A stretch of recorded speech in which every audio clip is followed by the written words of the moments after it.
জোর করে চাষিদের জমি দখল ও দিঘি বোজানোকে কেন্দ্র করে ফের উত্তেজনা ছড়ালো পাঁচলার জুজারসাহা এলাকায়। পরিস্থিতি সামাল দিতে ঘটনাস্থলে নামল বিশাল পুলিশ বাহিনী ও র্যাব। স্থানীয় সূত্রে জানা গিয়েছে, পাঁচলা থানার জুজারসাহা দিঘির পাড় এলাকায় একটি বিরাট জলাশয় রয়েছে। ওই জলাশয় থেকেই এলাকার চাষবাসের কাজ হয়। পাশাপাশি স্থানীয় মানুষ দৈনন্দিন কাজে ওই জলাশয়ের জল ব্যবহার করেন। চাষিদের অভিযোগ, গত কয়েকদিন ধরে রাতের অন্ধকারে ফ্লাই অ্যাশ ফেলে ওই দিঘিটিকে বুঝিয়ে ফেলা হচ্ছে। গ্রামবাসীরা এর বিরুদ্ধে প্রতিবাদ করলে তাদের উপর চড়াও হয় দুষ্কৃতীরা। অন্তত এমনই অভিযোগ গ্রামবাসীদের। ইতিমধ্যেই এই ঘটনায় পাঁচলা থানায় গ্রামবাসীদের তরফে লিখিত অভিযোগও জানানো হয়েছে। সোমবার সকাল থেকেই গ্রামের মহিলারা হাতে বাঁশ ও লাঠি নিয়ে প্রতিরোধ গড়ে তোলেন। ওই এলাকায় ডাম্পার ঢুকতেও বাধা দেন স্থানীয় মহিলারা। উত্তেজনার পারদ চড়তে থাকায় এলাকায় পৌঁছায় বিশাল পুলিশ বাহিনী ও র্যাব।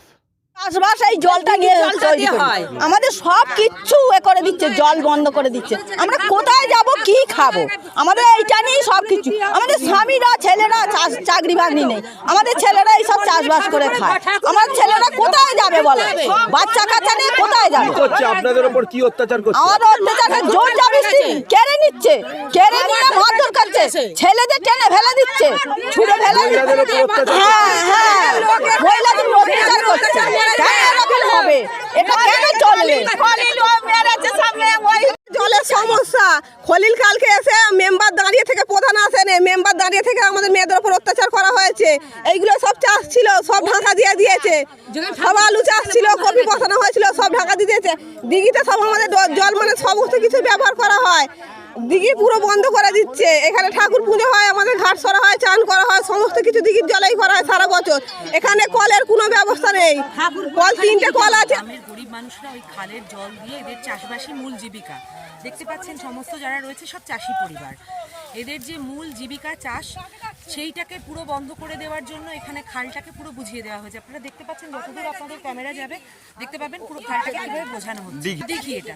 এবং সব থেকে বড় বিষয়, যখন বর্ষাকাল হবে ওটা বুঝিয়ে দেওয়ার ফলে এরা যেখানে বসবাস করছে ওই জায়গাগুলো পুরো ভেসে যাবে, এদের ঘর ভেসে যাবে।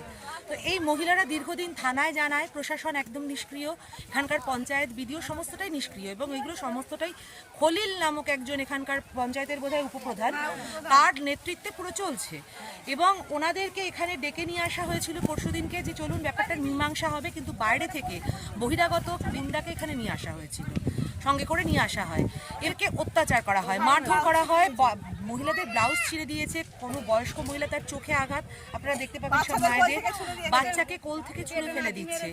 এই ধরনের ঘটনা খলিল নিজে ঘটাচ্ছে। পুলিশ প্রশাসন সম্পূর্ণভাবে নিষ্ক্রিয়। এবং এখানে যে সিভিক ভলেন্টিয়াররা রয়েছে তারা এই সমস্ত তৃণমূলী দালাল এবং গুন্ডাদের হয়ে কাজ করছে। মানুষকে প্রোটেকশন দেওয়ার বদলে, সাধারণ মানুষের প্রোটেকশনের বদলে এরা এই তৃণমূলীদেরকে সাহায্য করছে এবং সাধারণ মানুষদেরকে বলছে মেয়েদেরকে বাড়ি থেকে তুলে নিয়ে যাবে। এবং